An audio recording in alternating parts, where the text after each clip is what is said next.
ఈ 10 నెలల కాలంలో ఈ కూటమి ప్రభుత్వం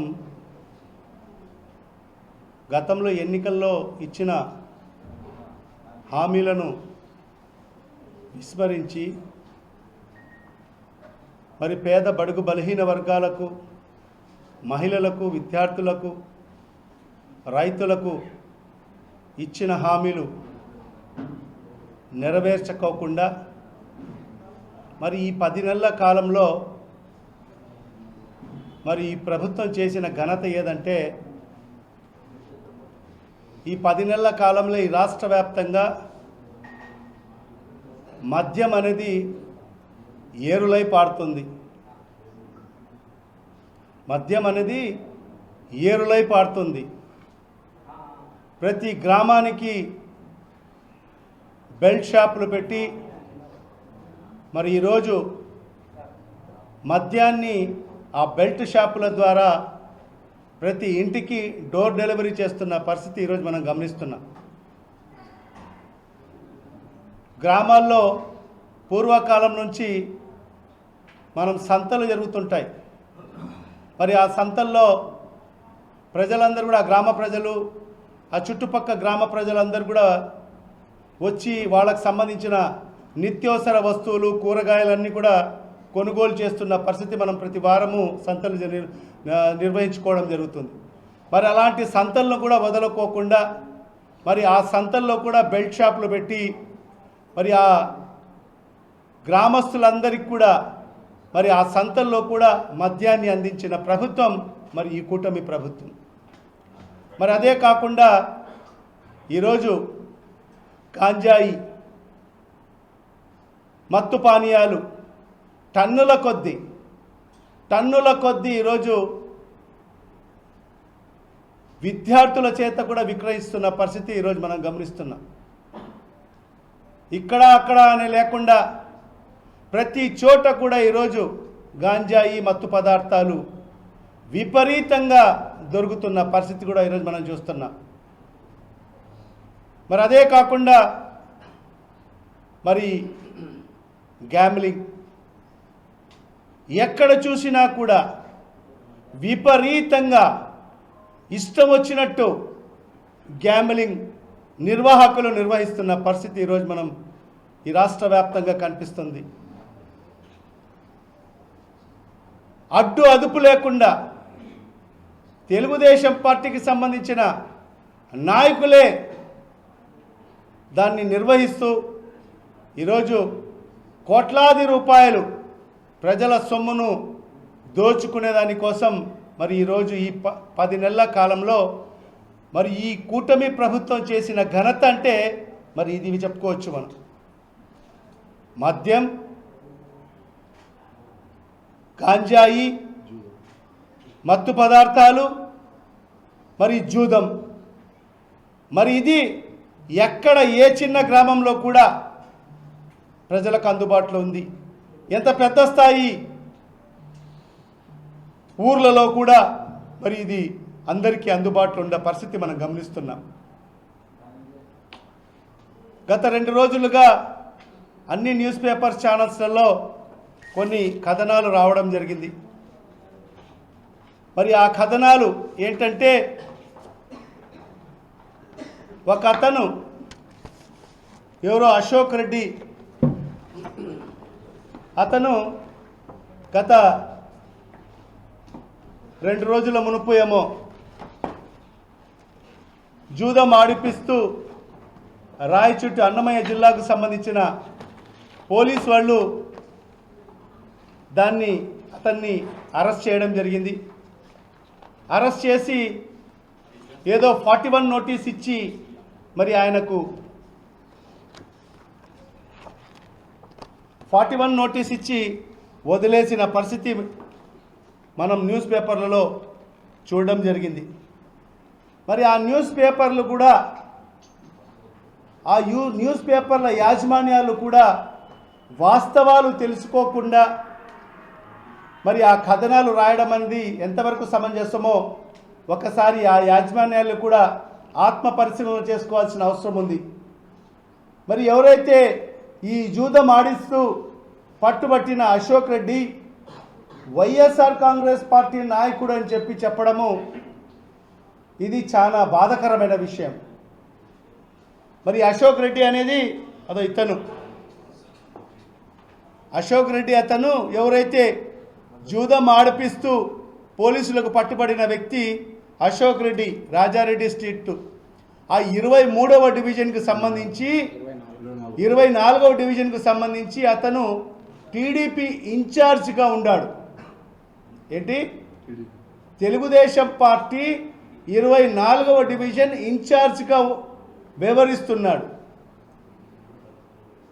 మరి అతను చూడండి, మన కడప ఎమ్మెల్యే గారు మరి పాలిట్ బ్యూరో సభ్యులు శ్రీనివాసులు రెడ్డి గారి ఏ రకంగా ఫోటోలు దిగినాడో మీరు అందరూ కూడా ఒకసారి గమనించండి. అదే కాకుండా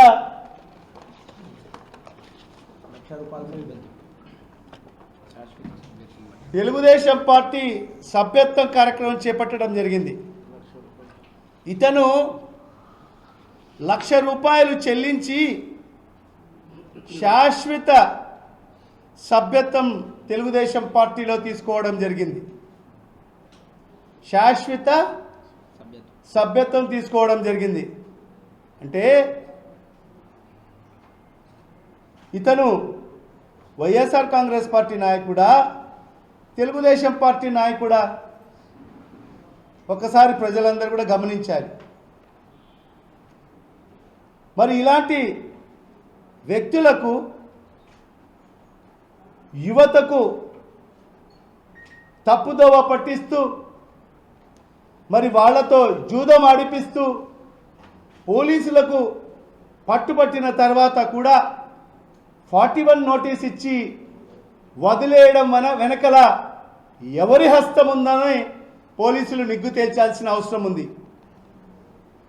ఎందుకంటే మేము వైఎస్ఆర్ కాంగ్రెస్ పార్టీ మాజీ శాసనసభ్యులు, మరి అదేవిధంగా శాసనసభ్యులు, శాసనమండలి సభ్యులు, మరి మన జిల్లా నూతన ఎస్పీగా వచ్చిన అశోక్ కుమార్ గారిని కలిసినప్పుడు మేమందరం కూడా ఎస్పీ గారికి విన్నవించడం జరిగింది.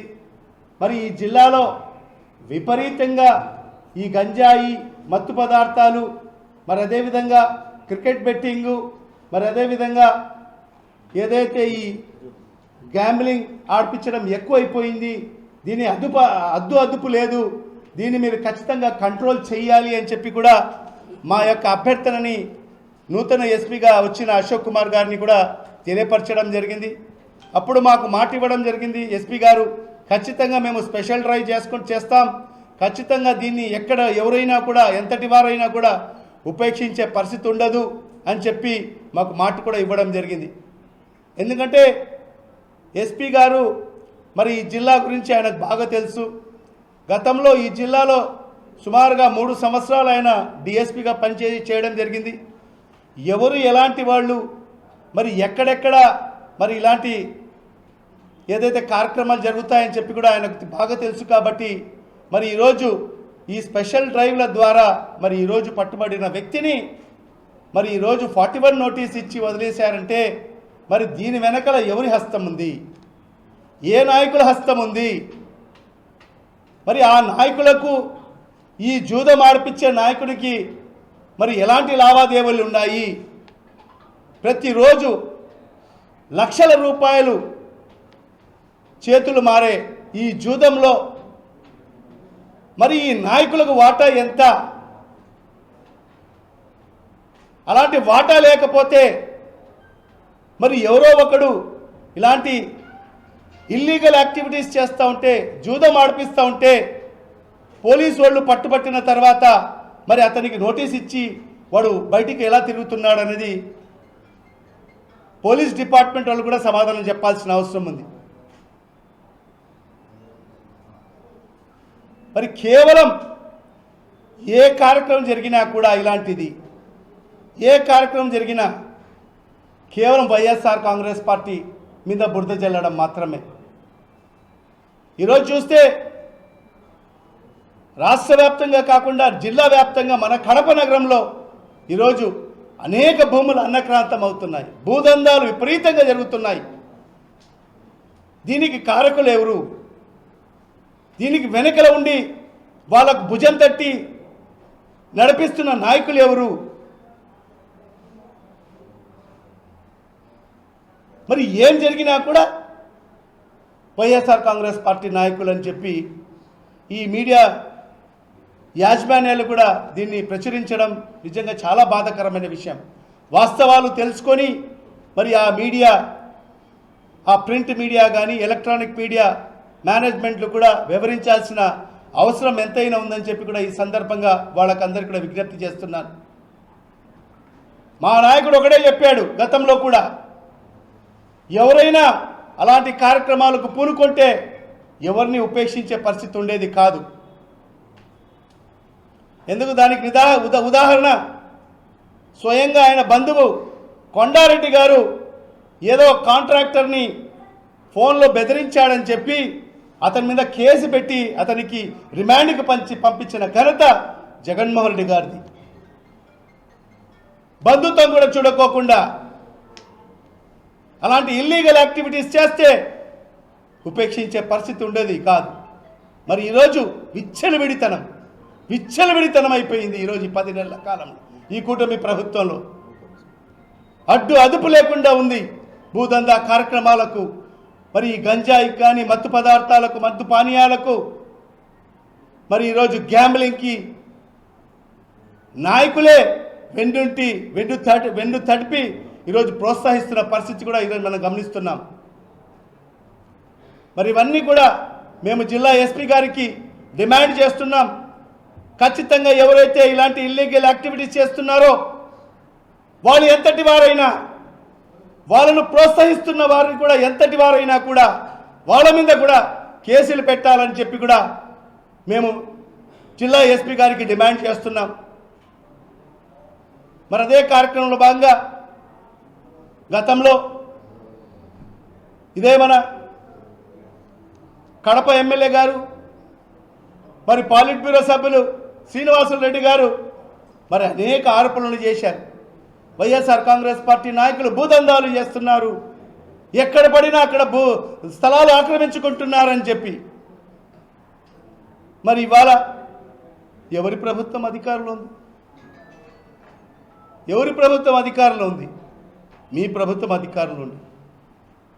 ఎన్ని నెలలు అయింది మీ ప్రభుత్వం అధికారంలోకి వచ్చి? సుమారుగా 10 నెలలు అయింది, సంవత్సరం కావస్తుంది.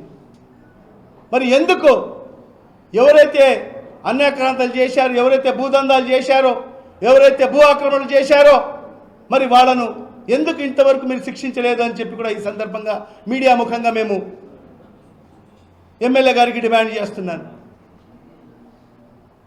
అంటే కేవలం బురద జల్లేస్తే మరి వాళ్ళు కడుక్కుంటారులే అని చెప్పేసి తత్వం. బురద జల్లిన తర్వాత దాన్ని నిరూపించాల్సిన బాధ్యత మీ పైన ఉంది. మరి ఈరోజు మీ అనుయాయులు, మీ క్వార్టరీకి సంబంధించిన నాయకులు, మీతో పాటు నిత్యం తిరిగే నాయకులు ఈరోజు ఎక్కడ చూసినా, ఎక్కడ స్థలం ఉన్నా కూడా దాన్ని ఆక్రమణ చేసే పద్ధతిలో ఈరోజు ముందుకెళ్తున్నారు. మరి ఈరోజు ఇదే అశోక్ రెడ్డి ఎవరు నాయకుడు? తెలుగుదేశం పార్టీ నాయకుడు కాదా? మీతో పాటు తిరగలేదా? తెలుగుదేశం పార్టీకి ఓట్లు వేయించలేదా? మరి సిఎస్ఐ స్కూల్లో అతను ఏజెంట్గా కూర్చోలేదా? మరి ఈరోజు 24వ డివిజన్కి అతను ఇన్ఛార్జ్గా లేడా? మరి అతనికి ఏ విధంగా మీరు కాపాడుతున్నారు? మరి ఖచ్చితంగా దీని మీద విచారణ జరగాలి. మరి కేవలం నోటీసులు ఇవ్వడమే కాదు, ఖచ్చితంగా అతని మీద కఠినమైన చర్యలు చేపట్టి భవిష్యత్తులో ఎవరు కూడా మరి ఇలాంటి జూదాలు ఆడిపించే దానికోసం ముందుకు వచ్చే దానికి భయపడాలి, వరకాలి. మరి ఆ రకంగా జిల్లా ఎస్పీ